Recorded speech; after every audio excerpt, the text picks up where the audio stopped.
Approchez le modèle économique de votre projet. À quoi correspond le modèle économique?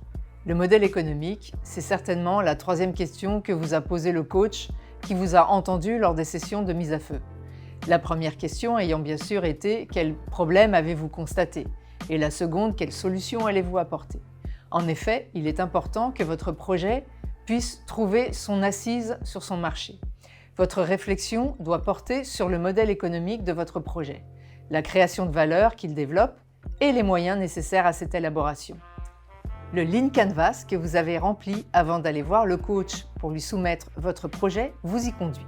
Le modèle économique va décider de l'organisation de votre société pour produire l'offre pour laquelle vous vous positionnez sur le marché ciblé.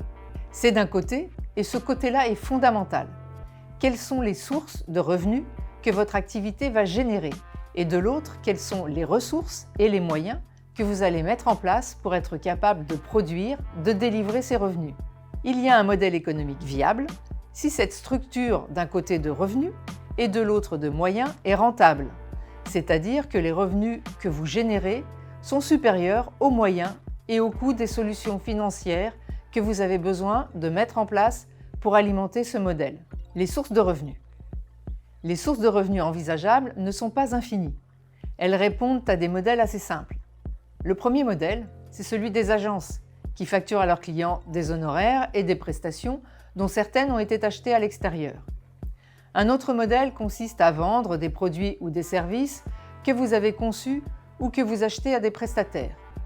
Vous allez faire une marge sur ces produits ou services, c'est la différence entre le prix auquel vous avez acheté, certainement optimisé grâce à une bonne négociation, et le prix auquel vous vendez.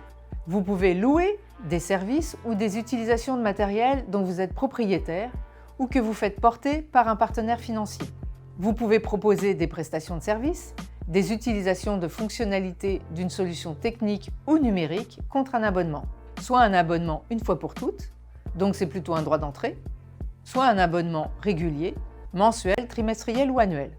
Vous pouvez enfin proposer l'accès à différents produits, à différents services fournis par d'autres, et vous allez prélever une commission au passage pour rémunérer votre sélection et votre qualification de ces services ou produits.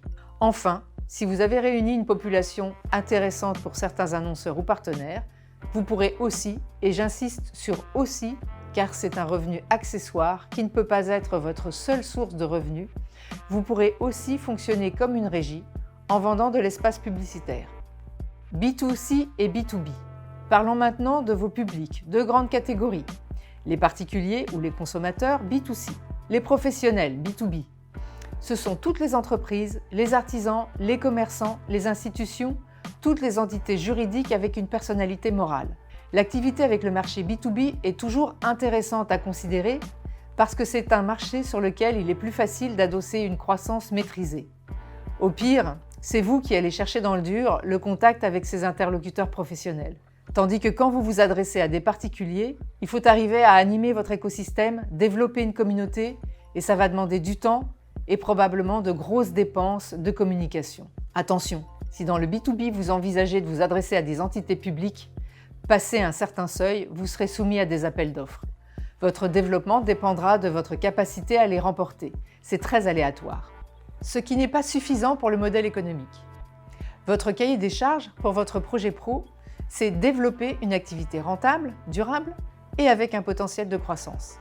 Exit les modèles économiques qui seraient uniquement adossés à l'un des revenus suivants. La seule vente d'espaces publicitaires, car il faut attendre que votre activité ait conquis une masse critique d'utilisateurs avant qu'un annonceur soit intéressé de les cibler grâce à vous. Les subventions ne peuvent pas être assimilées à des sources régulières de revenus. Ce sera quelque chose à considérer pour le financement de vos besoins au moment du lancement de votre activité, mais de manière ponctuelle. La vente ou la location de données ne peut suffire à construire un modèle économique. Le RGPD et de multiples autres considérations vont limiter énormément le champ des possibles sur ce type de revenus. La revente de la société à terme n'est pas non plus un modèle économique suffisant. Il faut de toute façon que vous arriviez à démontrer que votre société a un modèle économique viable et rentable pour envisager de la revendre. Comment présenter votre modèle économique? La présentation de votre modèle économique dans le conducteur de votre soutenance est la première brique de votre volet financier. Il vient bien avant d'aborder vos projections financières, juste après avoir développé votre solution et analysé votre cible. Votre offre concrétise votre solution et vient à la rencontre de ses publics. Il doit être compréhensible d'un seul coup d'œil. Si vous faites le choix d'un modèle freemium, accès libre à une partie de votre offre et accès payant à un contenu plus profond ou plus personnalisé, démontrez bien la valeur ajoutée de l'offre payante. Pour fixer vos prix, vous aurez croisé 3 raisonnements. Où vous vous situez par rapport à la concurrence? Quel arbitrage va devoir réaliser un consommateur ou un client pour souscrire ou acquérir un de vos produits? À quoi va-t-il renoncer en face? Que va-t-il économiser? Et quel niveau retenir pour accéder à la rentabilité au bout de 3 ans? C'est sur ce dernier point qu'intervient le tableur. C'est en simulant que vous fixerez le bon prix qui satisfera ces 3 critères. Vous verrez dans les vidéos 4, 5 ou 6 des exemples tirés de dossiers antérieurs de présentation du modèle économique. Après avoir visionné la vidéo 3 relative à la projection de la croissance d'activité, choisissez la vidéo qui vous guide dans la concrétisation du modèle économique et la croissance d'activité de votre projet selon que votre modèle s'adosse à des projets, des événements, des prestations de conseil en modèle agence, vidéo 4. Des produits, objets ou accès à une solution technologique ou numérique, vidéo 5. Ou une plateforme mettant en relation des publics entre eux ou des publics avec une offre.